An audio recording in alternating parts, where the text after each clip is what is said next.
Šta krijete od mene? Ne krijem ja Miola više ništa. Dobre, sad ćeš odmah da mi kažeš šta se dešava, jer sam videla da Dejan skicira nekakvu kulu i bunar. Ma to Dejan nešto.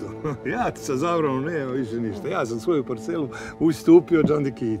Mislim da je to dobro i za publiku i za gledalce da nastavimo tamo gde je prva završena i vodene su neke nove avanture. Oni likovi čije priče nisu završene do kraja, čiji motivi nisu ispričani do kraja, imaju priliku da nam ispričaju to što su hteli.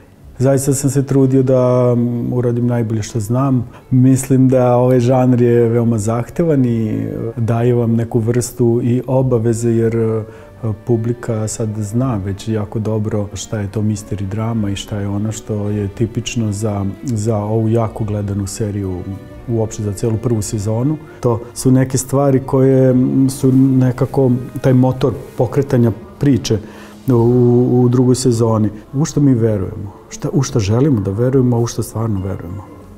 I mislim da je to velika prednost ove serije, što lako komunicira sa publikom, sa svim ljudima sa ovih prostora. Ova serija se zapravo bavi tim. Ajde da probamo da te neke misterije ili neke legende i mitove koje postoje u našem narodu ispričamo na jedan način sada i ovde.